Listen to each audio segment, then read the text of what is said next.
Good morning, class. We are looking at exam 2 review covering chapter 3 from 3.1 to 3.8. And here's the last part 4, covering 3.7 through 3.8, 3.7 rates of change in the natural and social sciences, 3.8 exponential growth and decay. 3.7 rates of change. The difference quotient is called the average rate of change of y with respect to x. We've seen that.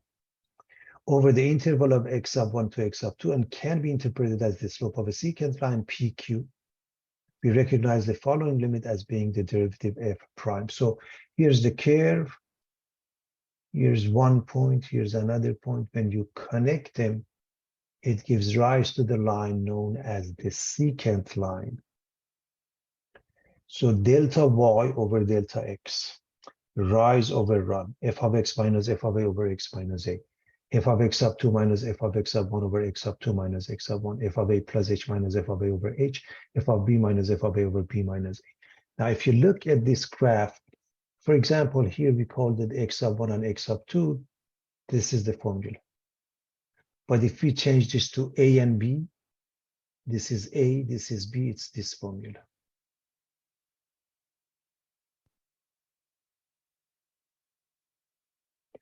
So if you say this is a, this is x as this formula.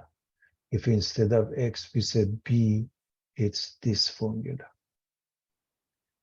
If we call this delta x h, it's this formula. So, and the way it's given,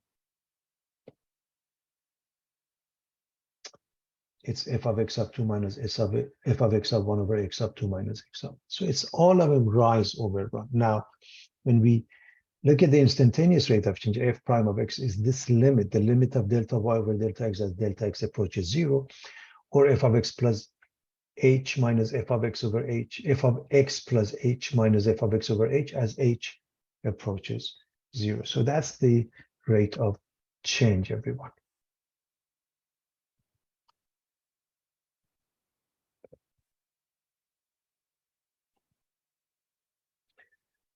Here's a simple example. The height in inches of a sunflower X weeks after being planted can be approximated by the following function, f of x equals 6x minus 1/4 x squared. And we want to see how tall is the plant 8 weeks later. So this is elementary algebra. Find f of 8. Plug in 8. Find f of 8. That's all there is to it. So 6 times 8 minus 1/4 times 8 squared. And it can be calculated easily. This is 48. This is 64 divided by 4 is 16. So 48 minus 16 is 32. And you should always answer with the units if you're dealing with word problems. Find the average rate of growth from the end of week 6 to the end of week 12. So we want rise over run. We want delta y over delta x. We want f of x sub 2 minus f of x sub 1 over x sub 2 minus x sub 1, which is f of 12 minus f of 6 over 12 minus 6. So understanding what we are looking for. So into this function, we plug in 12, gives us an answer. We plug in 6, it gives us an answer. And the denominator is simply 12 minus 6. So we're not going to, dwell on this too much. It's obviously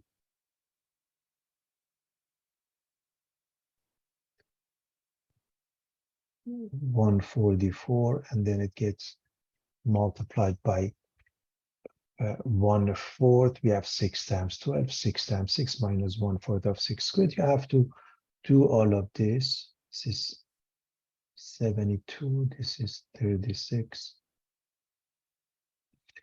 This is 36. So 1/4 of a 144, it's minus 36 here. This one is minus 9. And when you put it together, this whole thing changes to 9/6. You got to simplify it. It's elementary algebra, 3/2.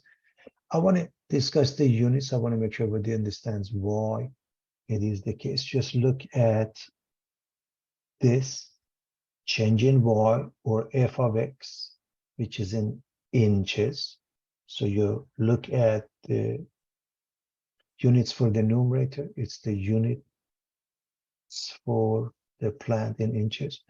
Delta x is the number of weeks, so 3/2 of an inch per week.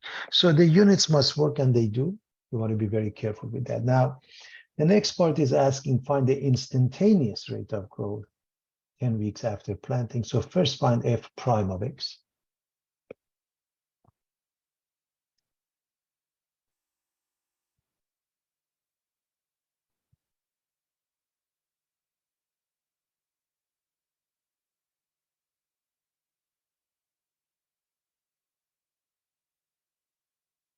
And so this is 6x. F prime of x is 6. And minus 1/4 times 2 is 1/2 x. Okay, so this is minus 1/2 x.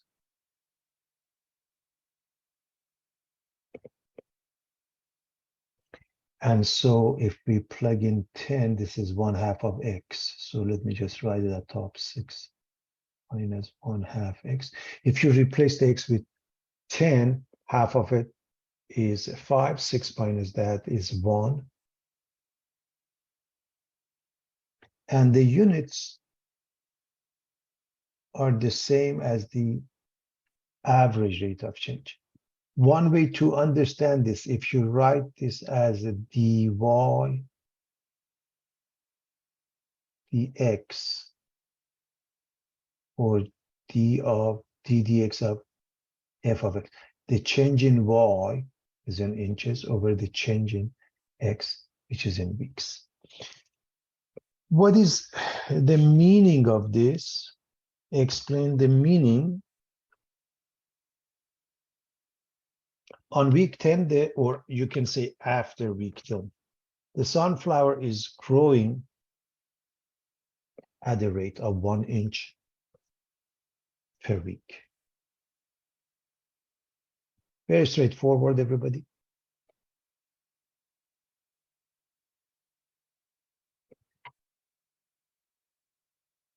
Let's move on. So given the cost function, find each of the following: total profit. Here's the cost function, 62x squared plus 27,500. Here's the revenue function, x cubed minus 12x squared plus 40x plus 10. And we are asked to come up with the profit function, which everybody remembers is revenue minus cost. So simply put, this is elementary algebra, R minus C. So you write the revenue function and you subtract 62x squared plus 27,500. I'm assuming everybody can see that this is negative, this is negative, so you can change this to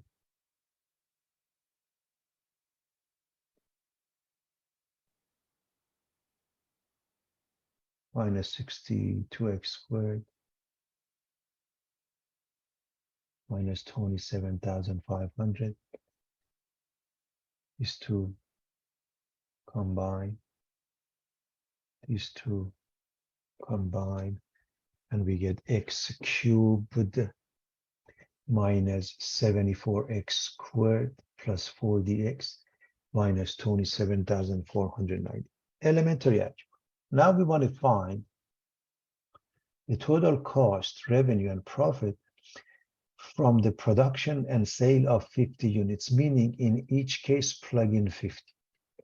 Again, elementary algebra. So for the cost, we are interested in C of 50. So replace the x with 50. 62 times 50 squared plus 27,500. And it becomes $182,500. So you just plug in class.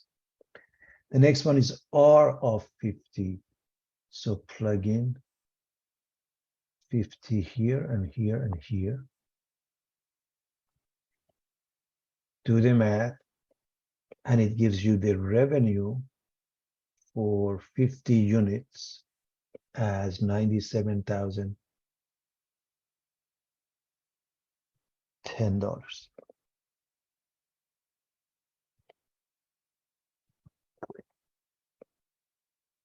What is the profit? There are two ways to do that. I'm going to show you quickly both ways.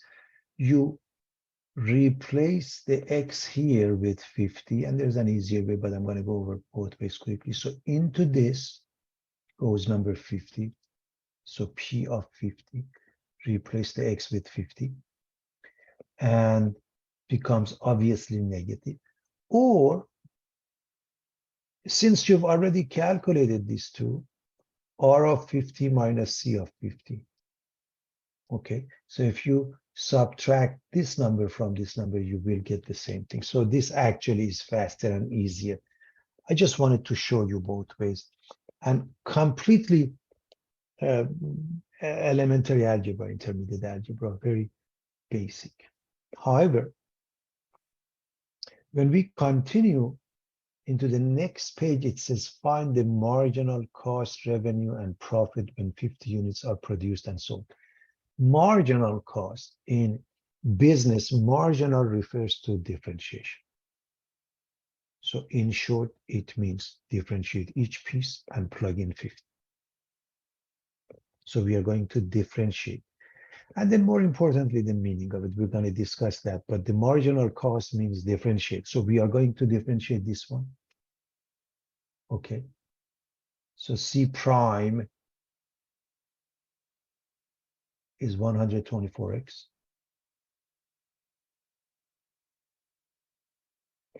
If we plug in 50, we find the marginal cost for 50 units,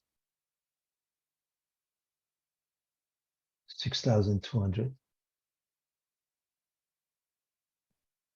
The next step is to find R prime, 3x squared minus 24x plus 40. We want R prime of 50 again, so replace it. 3 times 50 squared minus 24 times 50 plus 40, and put it into calculator or just do it by in your head. It makes no difference. You end up with $6,340.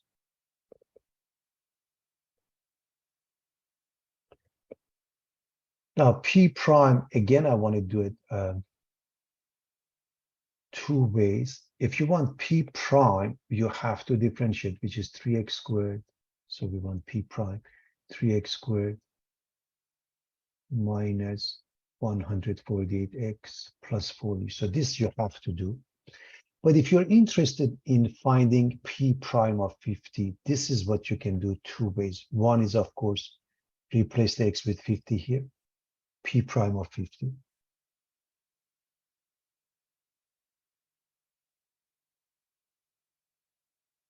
Plug in 50, and the result is $140.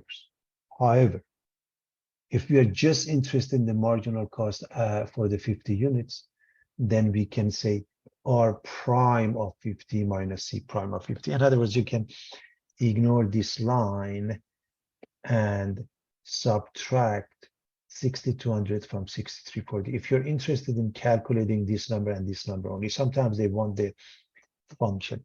Now, again, I did it on purpose both ways, but obviously this is the faster and easy way out. Now, the meaning is fascinating plus. So when 50 units have been made and sold,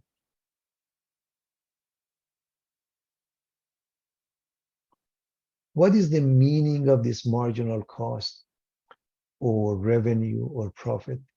It's the cost, revenue, and profit from the next item, meaning the 51st unit. So the approximate cost of the 51st unit will be this much. Now, how do you calculate the exact? And I want you to do that later on your own. If I was going to come up with the exact answer, what would be the cost of the 51st unit? I would calculate C of 51 minus C of 50. This is the exact answer.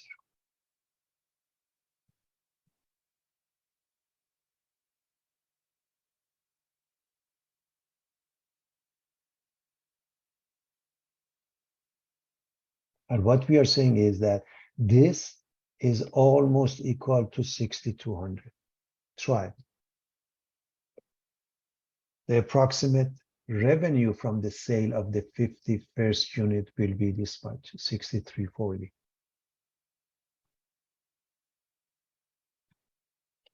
Again, R of 51st unit would be R of 51 minus R of 50, and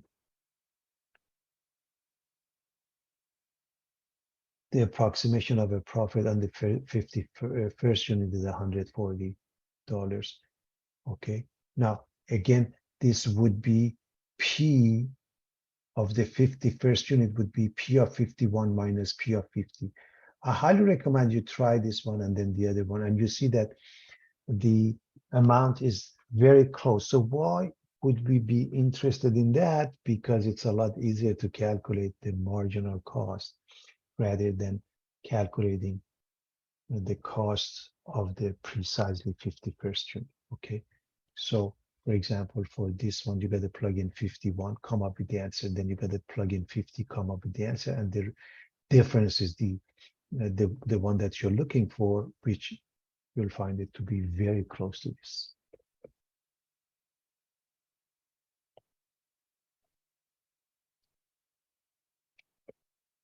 All right, the distance in meters of an object from a starting point is given by S of t is equal to 2t squared minus 5t plus 40, where t is time in seconds. What is the velocity of the object from 2 to 4 seconds? Now, it's important to distinguish between the average velocity and the instantaneous velocity. Generally speaking, the average velocity says, okay, look at the total distance covered over the total time. That's your average velocity. You have 100 miles covered over the course of 2 hours. Therefore, your average velocity is 50 miles per hour. It doesn't mean that at any given moment you were doing 50 miles per hour. So part A is elementary algebra. So we want S of 4 minus S of 2 over 4 minus 2.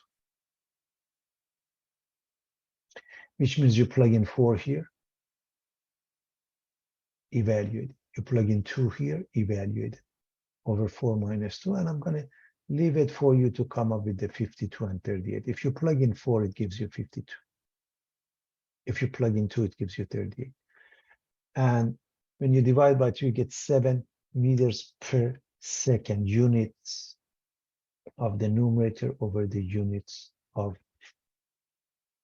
the denominator, units of distance over the units of time. That's why the units will work just the way numbers work. We want to find the instantaneous velocity and acceleration of the object. And what is the velocity and acceleration after 6 seconds? So velocity basically is referring to instantaneous velocity, especially if they give you numbers and there's only one point in time. Take a look at this one, 2 points in time versus 1 point in time, and that means instantaneous velocity, which means differentiate this with respect to t, and that becomes 4t minus 5. Now, after 6 seconds, replace it with 6. 4 times 6 minus 5 is 19 meters per second. The units are the same as the average velocity, and again, understanding it is very simple because v is ds over dt, the change in s or distance over the change in time. So the units are the same.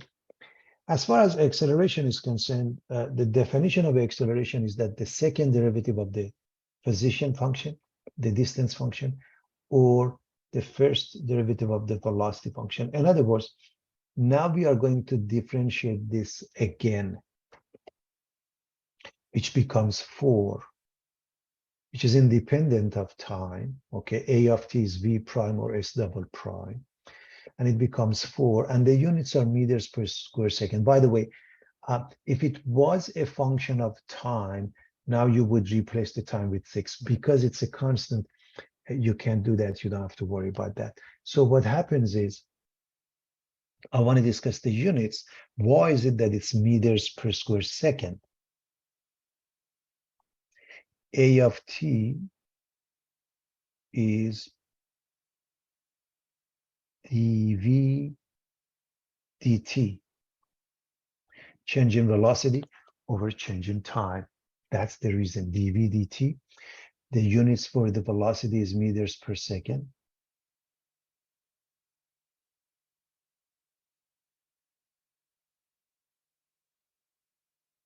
Over second becomes meters per square second. So whatever we do to numbers, we do to units, it should work, and it does. When does the object reach the velocity of 31 meters per second? So basically, set the velocity function equals to 31. Set it equal to 31. That means this is being subtracted. You're going to move the -5, and it becomes +5. 36 divided by 4, 9 seconds. So when does the object reach a velocity of 31 meters per second? After 9 seconds.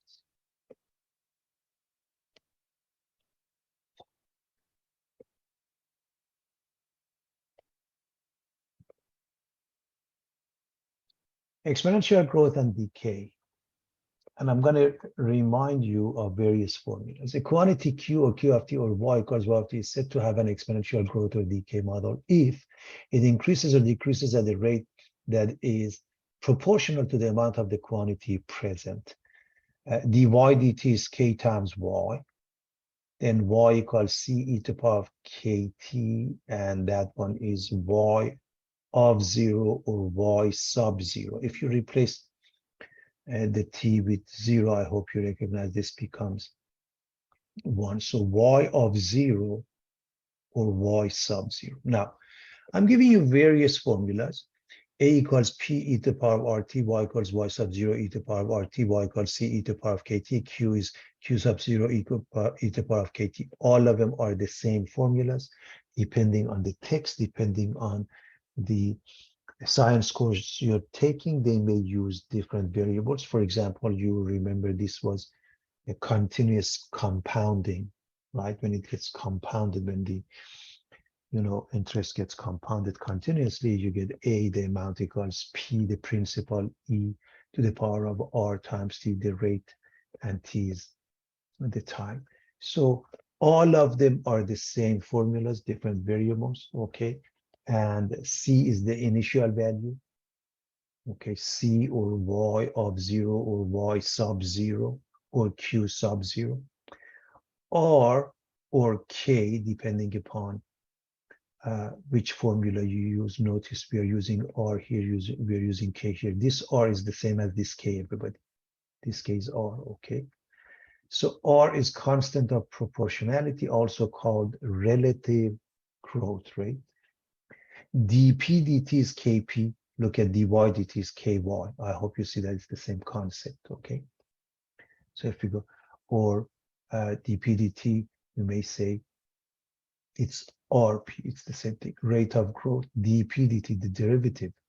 When you take the derivative of the function with respect to time, this in this case, P stands for the population, by the way. So this would refer to P equals P sub 0 e to the power of RT or even C. This is the rate of growth, the growth rate versus relative growth rate. So the relative growth rate is that K or R. So equation 1, meaning this one, is sometimes called the law of natural growth if k is positive, or the law of natural decay if k is negative. It is called a differential equation because it involves an unknown function y and its derivative dy dt. Look at this one, the way you write it here, which has this equation, dy dt is ky. The terminology is differential equation. As you recall, when we wanted to define an equation, for example, a quadratic equation refers to an equation that involves a second power, okay, like x squared. So a differential equation, it involves the derivative of a function, in this case, dy dt. Now, exponential growth dy dt is k times y. Exponential decay dy dt is minus k times y. So when you work out the formulas, okay, it becomes the exponent will have a negative sign. Now, also, I want you to notice if we look at this function and if we want to differentiate it, I want to show you something here. Let's differentiate this. Remember, C is a constant. It's a multiplier, it's a coefficient, so you keep it. You're dealing with the exponential function.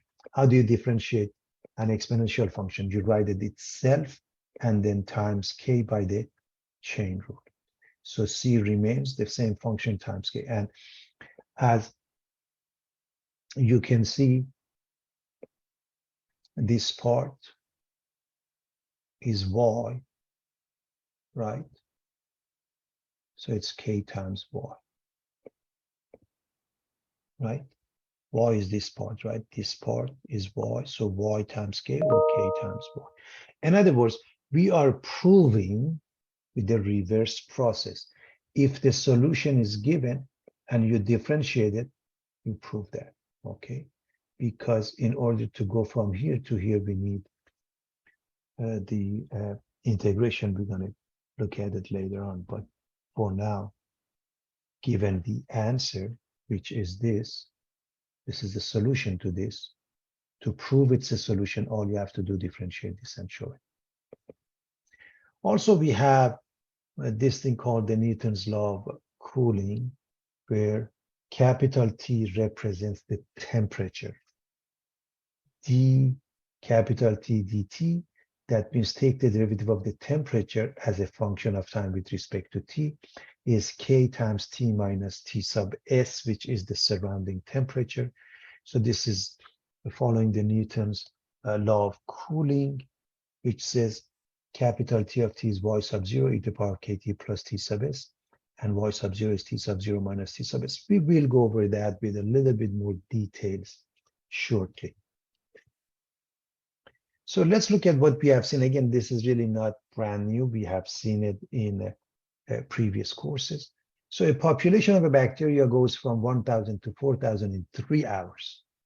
And we are following exponential growth, meaning this. And again, it's important to know C or Y sub 0, okay? Because we could write,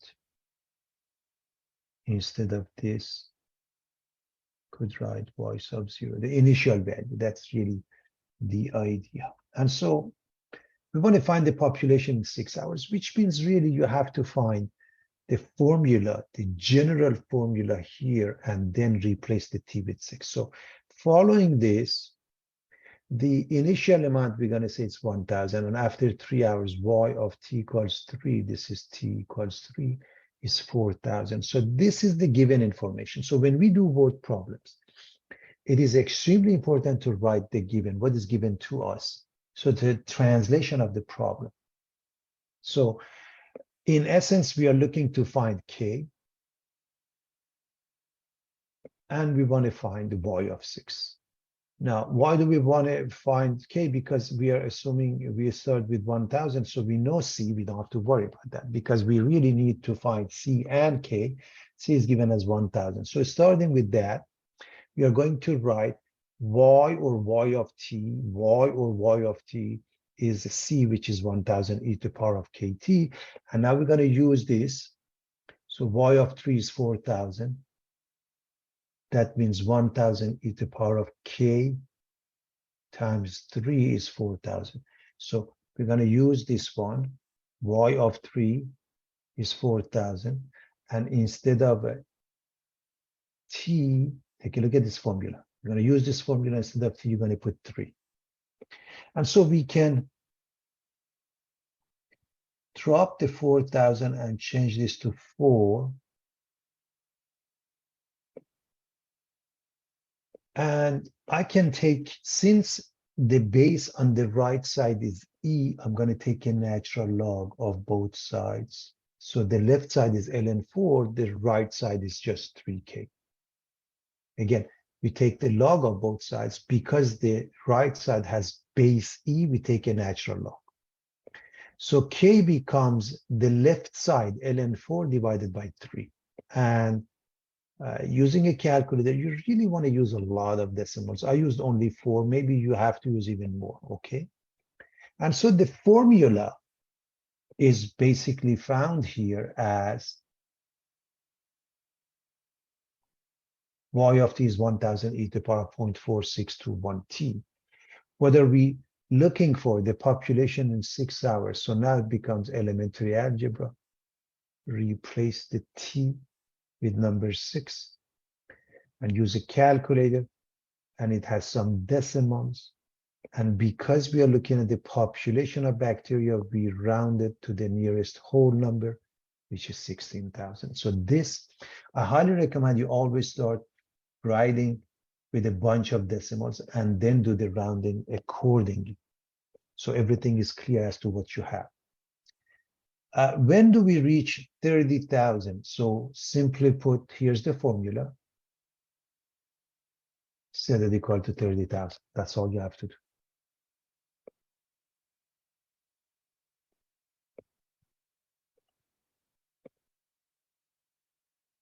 So we can divide, we can drop 1,000. That means we're going to divide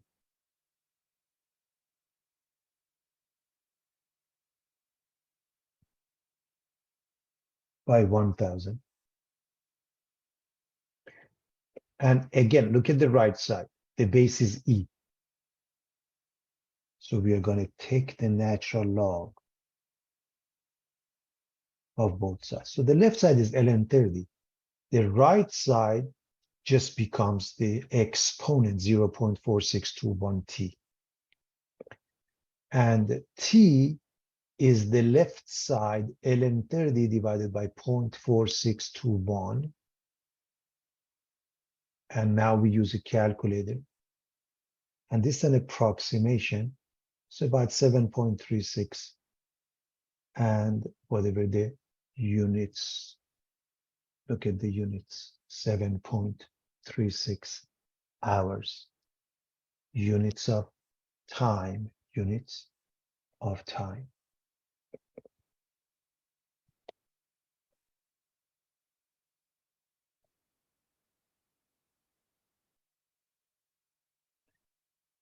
All right, exponential decay. Physicists express the rate of decay in terms of half-life, the time required for half of any given quantity to decay. In general, I hope you remember when you have a exponential growth, you have doubling time, the amount of time it takes for something to double, for example, the amount of money, the amount of population. But in the case of exponential decay, the amount of time it goes to half of its original size. Now, again, we use the same formula. And what happens is that in the case of a half-life, H represents the half-life is minus ln 2 over k. You have to memorize it. I'm going to go over that. I'm going to show you. And the formula is y equals c e to the power minus kt. Half-life H is ln 2 over k. Why do I have two different formulas? If you process either one and you do it properly, ultimately the final answer in the exponent, you will have a negative sign, whether you go with this one or this one. If you go with this one, becomes minus ln 2 over k. If you go with this one, becomes positive ln 2 over k because you have accounted for the negative sign here. So to me, it doesn't matter which one you use, but it is important to understand your final result when you have the number here in front of t then it has a negative sign. So m, the amount, is m sub 0 e to the power of kt. As an example, a sample contains 1 gram of radium. How much will remain after 1,000 years if we know the half-life is 1620, 1,620 years? And I want to show you, it doesn't matter with which formula you work. Okay, so pay attention. If I work with this formula, see what happens. Half, because it's not important what is the amount. They say the amount is 1 gram or 1,000 or 255 grams. Who cares? Just start with C and keep it at C. Half-life, that means now the left side is half of C. Okay, so y is C e to the power of kt. Y of 0 or C is 1/2. Half-life is 1620. We want y of 1,000. This is the synopsis of what we want. We are going to work with this formula. And again, ultimately, you'll see that the exponent must have a negative sign. But by definition of a half-life, I'm not going to replace the C with 1. I'm going to keep it with C because it will drop out anyways. So half-life, this becomes 1/2. 1/2 of what? 1/2 of C. Whatever the original amount is. C happen to be 1 or 1,000 or any other number, makes no difference. They will cancel each other. So the left side is 1/2 and the right side is e to the power of k times 1620. Now, we want to solve for k, remember that. Therefore, on the right side, we see the exponential with the base e. We take a natural log of both sides. When we take a natural log of the both sides, what happens to the right side? It becomes just the exponent. Now, what about the left side? I hope you can go with ln of 1/2, or you may recognize this as ln1 minus ln2. And I hope everybody knows ln1 is 0. Therefore, k is the left side minus ln2 divided by 1620. If you wrote instead of that ln of 1/2, it's the same thing, class.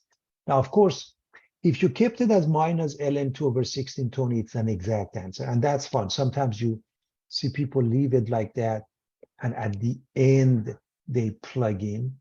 But if you want to replace it, you really have to go with a lot of decimals, and that's what we are going to do. And again, look at this formula. Remember what I said, minus ln2 over k? Okay. So half-life is minus ln2 over k, right? So k is minus ln2 over half-life. Please understand, you can interchange these two. Since h is given minus ln2 over. So I wanted, rather than memorizing this, I wanted to prove that. Okay. So I hope everybody can see what happened here. All right. So now if you plug in, you get a small number, and therefore your formula for this y equals c e to the power of kt becomes this, because c is what? 1. I'm looking at this formula. I'm looking at this formula with the initial value to be 1, and that's what we get. Now, we are interested in finding y after 1,000 years, so replace the t with 1,000. And now, of course, you use a calculator and an approximation with a bunch of decimals, however many decimals they ask you. It's about 0.652 grams. Notice numerically, it makes a perfect sense. The half-life is 1,620, right? So after 1,620 years, 1 gram goes to 0.5 grams. But since 1,000 years, which is less than that, so we should have more than 0.5, and we do. And I hope everybody's following the concept.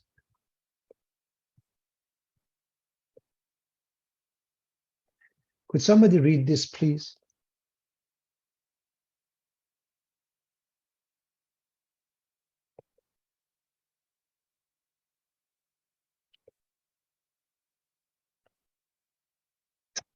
Okay, anybody?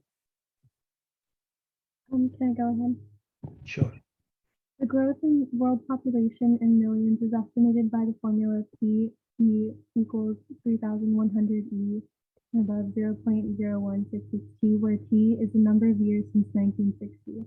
Find the instantaneous rate of change growth rate for the year 2015, include units. Perfect.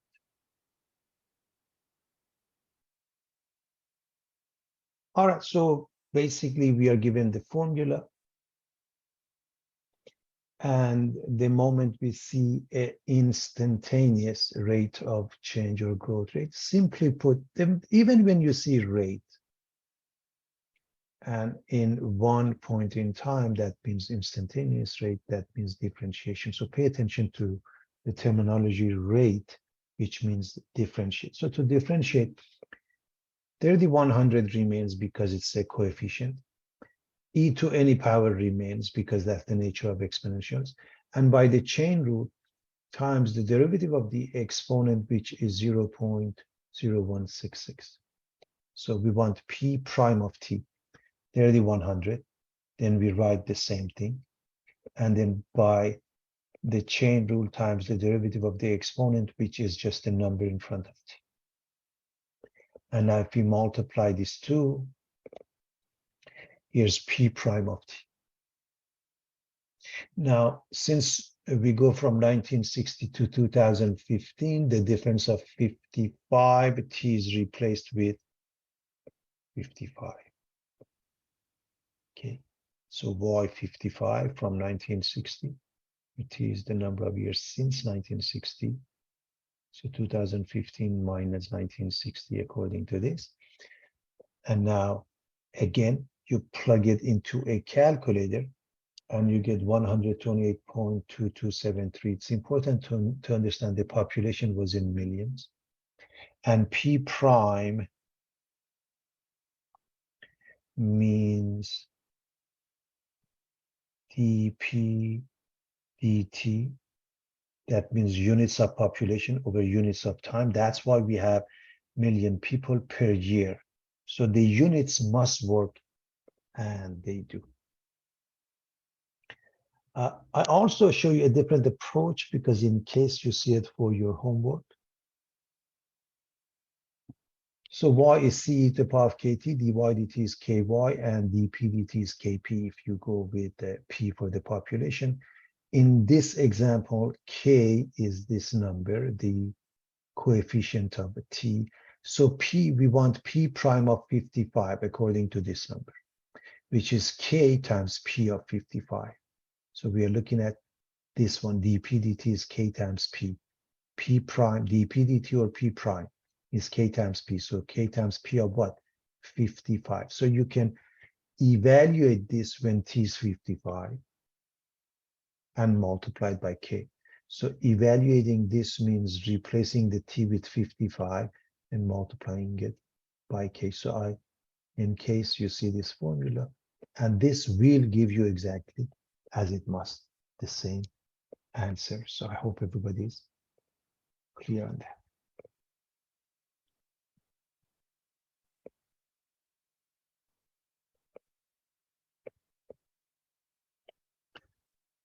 Newton's law of cooling, let's discuss that.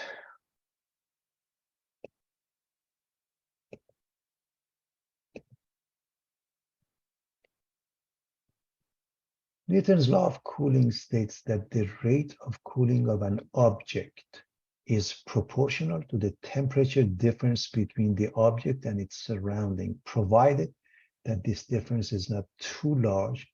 This law also applies to warming. The concept is this, class. If you, for example, bring a hot cup of coffee to the room, it starts cooling down and eventually it takes the temperature of the room. That's the Newton's law of cooling. But again, the assumption is the difference is not huge because then the Newton's law fails. And so again, reminding everybody dy dt is k times y is c to the power of kt, or y of 0, y sub 0. This one class, again, I want to make sure we know sometimes this is y sub 0, the initial value. So I'm going to remind you of that. So let's quickly go over that and remind you how we came up with the answer. If we let capital T represents the temperature, lowercase t represents the time. So capital T of t be the temperature of the object at time t, and T sub s is the temperature of the surrounding. T sub s is a fixed number, it's a constant. Then we can formulate Newton's law of cooling as a differential equation. dt, d capital T dt, I'm looking at this one, k times y, k times t minus T sub s, where T sub s is the surrounding temperature, and it's a constant. It's important. For example, you bring a cup of coffee to the room temperature is constant at maybe 25 degrees Celsius, for example. And so if we write this and we start with that, okay, that is according to Newton's law of cooling, we can let T minus T sub s be some other variable. For example, how about y? Just to make the calculation easy, let's see what happens if we let this difference be represented by the variable y. In this case, y equals t minus t sub s, and we're going to write y of t, because remember, y is a function of t, capital T is a function of t, and T sub s is what? Is the surrounding temperature, which is not changing. Remember, when you bring a cup of coffee to the room, as far as physics is concerned, ultimately it can affect the temperature of the room, but because the room is huge, the effect is minute. So with that being the case, if y of t is that, so let's see what we can do right now. We can differentiate it. Okay. So if we take dy dt, or y prime of t becomes t prime of t minus 0. So please understand what happens here. So I'm going to differentiate this, dy dt or y prime of t, so it becomes t prime of t minus T sub s is a constant, so minus 0, which means y prime and t prime are the same. By the way, whether we say dy dt or y prime, or t prime or dt dt, that means the same thing. So according to this formula, dt dt is ky, therefore y prime or dy dt is ky. So put these two together, and this means dy dt is the same as this one, k times y. This is the same as dy dt. And that follows the exponential growth that we mentioned, or decay for that matter, because remember, this really can represent both, depending on whether we have a positive or negative value here. And so y of t is y sub 0 e to the power of kt. As I mentioned, this is the same thing as that one. And so if y of t is y sub 0 e to the power of kt, we can replace the y with this now. Let's just replace this one. So y of t equals this, and it's equal that. So y of t is equal to t minus t sub s. And so I can move this to the other side. By the way, y sub 0 is the same as e to the power of c, but that's not what matters. What matters is that I'm going to move this to the right, and it gives us this equation that we've been looking for. So what you want to know is this. According to Newton's law of cooling, T of t is y sub 0 e to the power of kt plus t sub 0, where y sub 0 is the difference in temperature. Okay, so y sub 0, if I go back here, I want to go back to this formula. If I replace this with 0, I get T of 0 minus T sub S. So let me just write this. This becomes interesting, class. If you look at this one, okay, y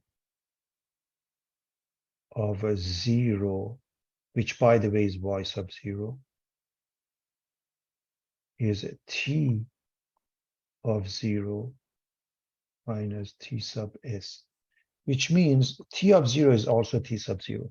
So the initial value for the temperature minus the surrounding temperature. We'll see that.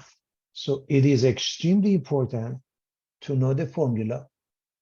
180-degree turkey is removed from the oven and placed in a 74-degree Fahrenheit room. After 15 minutes, it has cooled to 136 degrees Fahrenheit. And you want to pay attention, the units must be the same, degrees Celsius, degrees Fahrenheit, they must be the same, and they're all in Fahrenheit. So T of T, we say this y sub 0 e to the power of kt plus T sub S, and y sub 0 is the difference between the initial temperature and the surrounding temperature. So in order to solve this, and it says find the general solution. So we want to find the general solution. Before we do that, first and foremost, what is given? So when we place it in the room, that is the surrounding temperature. When it's 180 degrees, that is the initial value, T sub 0. And then after 15 minutes, T of 15 minutes is 136 degrees. So this is the surrounding temperature. This is the initial value. After 15 minutes, that's what we have. So that's enough to give us an opportunity to solve. And that's what we are going to do, everybody.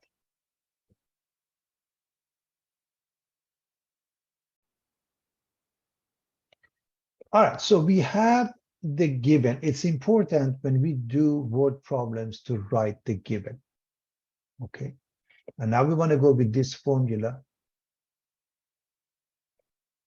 So y sub 0 is T sub 0 minus T sub S. So the difference, 180 minus 74,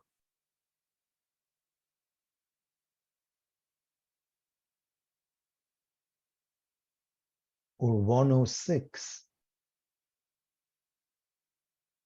is y sub 0.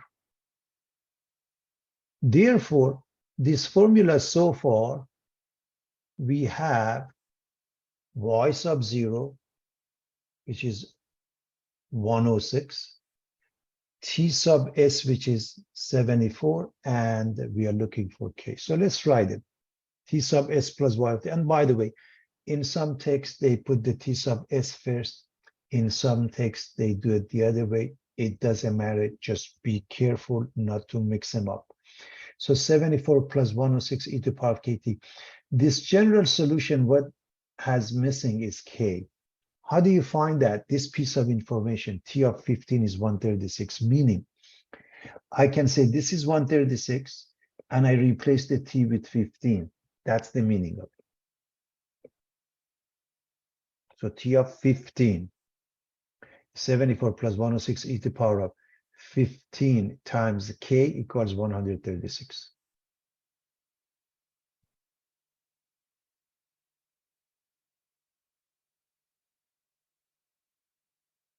So we're going to subtract 74 from both sides.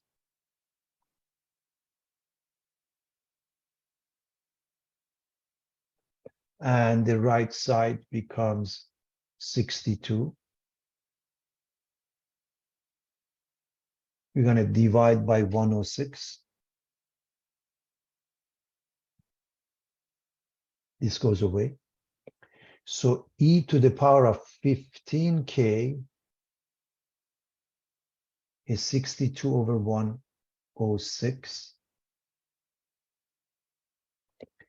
Now I'm going to take the natural log of the left side because the base is e, natural log of the right side, And I hope you see that we have 15K on the left side.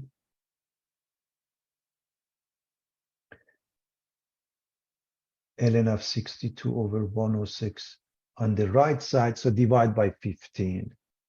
Divide by 15. Use a calculator. And the reason it becomes negative, class, because this number 62 over 106 is less than 1. And I hope you remember, if you look at the general graph of a log, between 0 and 1 log becomes negative. Okay, remember ln1 is 0 and then it becomes large. So it gives rise to the actual formula now. Now we have the formula in general. 74 plus 106 e to the power of, and you want to use a lot of decimals, okay? Negative 0.0357554 T, and we are interested to know how long it takes for it to cool down to 110. So you are going to replace this with 110 and find the T. Again, let's simplify by getting rid of 74. So we're going to solve this. I'm going to get rid of 74. And the right side becomes 36.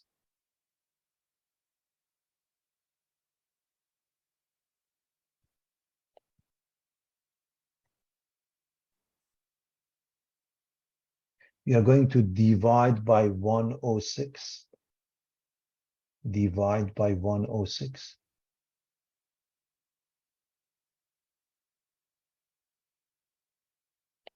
We're going to take a natural log. Again, why natural log? Because the left side has a base. Or you can go to the definition of exponential versus log. Either way, it does the same job.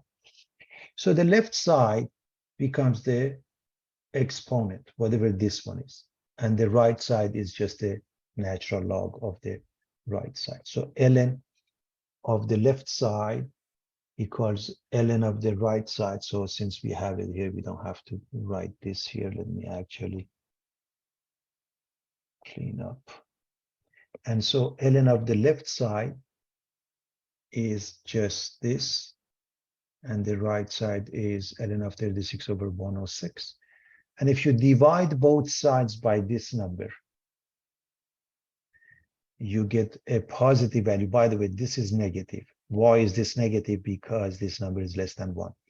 So divide ln of 36 over 106. And again, I know this can be reduced. You don't have to worry about that. But ln of this divided by negative 0.035754 results in the time being 30.2, maybe about 30 minutes. Depends on how they want you to round it. Okay, everybody? Depends on how they want you to round it. So you want to pay attention to that.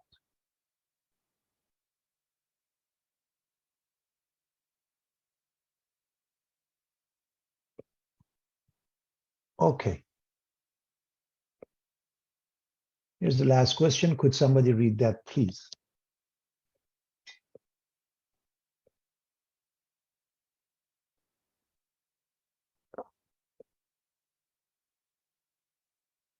Anyone? Yeah. A dead body was found at 1:30 a.m. when the temperature was 55 Fahrenheit and the body temperature was 87 Fahrenheit. Normal body temperature is 98.6 Fahrenheit. 1 hour later, the body had cooked to 85 Fahrenheit. Of the three suspects, Goblin had an alibi for 10 p.m. and after Mickey Mouse had an alibi for 7 p.m. and 10 p.m. and SpongeBob had an alibi until 12 p.m. Who has a good alibi? Excellent, thanks. So the idea is that, this is one way they can, come up with the time of death for someone. So what we have to do here is to understand the following. We are going to translate. At time t equals 0, that means 1:30 a.m. That's when we start finding the body. The surrounding temperature, T sub S, is 55 degrees. So they measure that. It's 55 degrees Fahrenheit. The body temperature, originally, when they find it at 1:30 a.m. time 0, if you will, is 87. So they do it again 1 hour later. They do it on purpose. So the temperature is 85 degrees, has gone down to from 87 to 85. So the process is to find, let's find the T of what time was 98.6. We need to find at what point in time it was supposed to be 98.6. Why 98.6? The normal body temperature is assumed to be 98.6 degrees. By the way, there are some disputes nowadays. But in any event, we are going to follow the formula here, and y sub 0 is T sub 0 minus T sub S. That's 87 minus 55, or 32 degrees Fahrenheit. So let's put what we have into this formula. So 32 T of T is y sub 0, which we found it to be 32, e to the power of kt plus the surrounding temperature of 55. So in this formula, we need to find k. We are going to find k using the fact that T of 60 is 85. In other words, let's find the general formula for T of T. And to find the general formula, we need y sub 0, which is the difference in temperature. We need T sub S, it's always given the surrounding temperature. We need to find K. So we have found everything we are looking for K. So T of 60 will help us find it. So T of 60 is 85, replace the T with 60. And let's get rid of 55.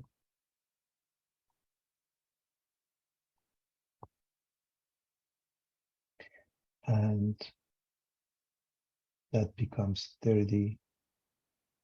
Let's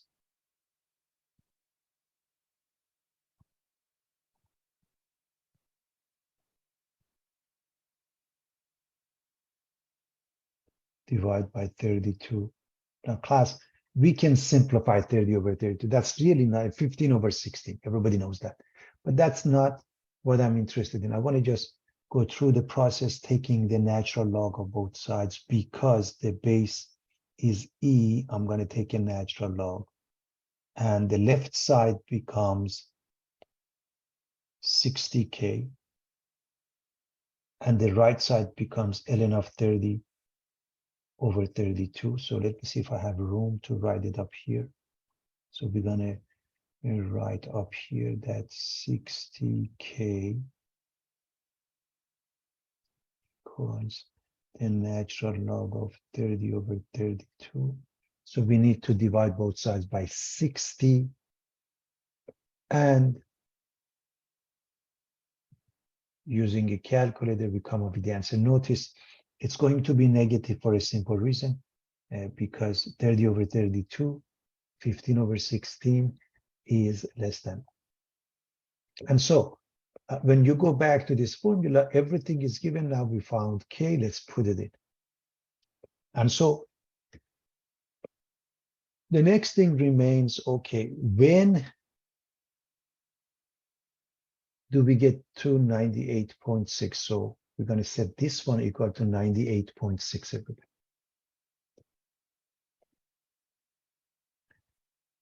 We are going to subtract 55.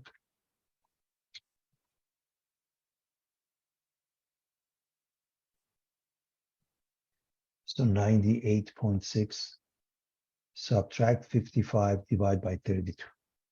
Class, this is 55, everybody. And so subtract 55 and divide by 32. So we are going to take a natural log of both sides.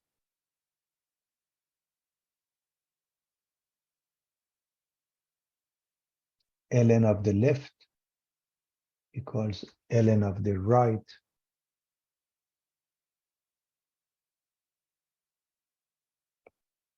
let's see if I have enough room. Negative. So when you take the natural log of the left side, you end up with its exponent of negative 0.0001075 t. And the right side is ln of 43.6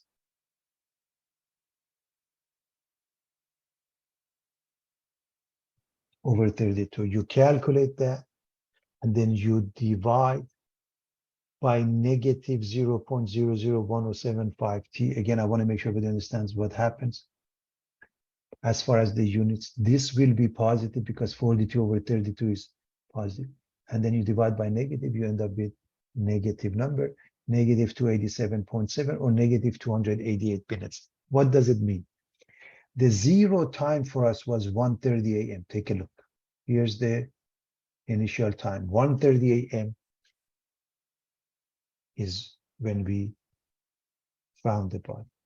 Minus 288. So subtract 288 minutes from 1:30 a.m.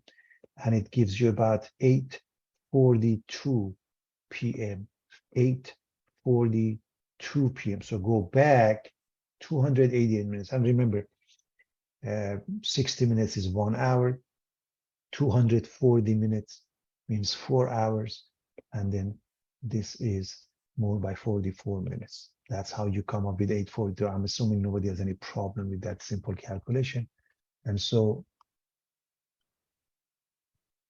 Goblin doesn't have an alibi here.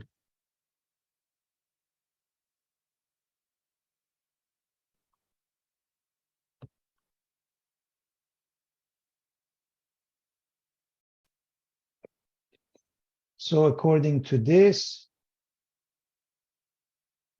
Goblin doesn't have an alibi because Goblin had an alibi for 10 p.m. and after.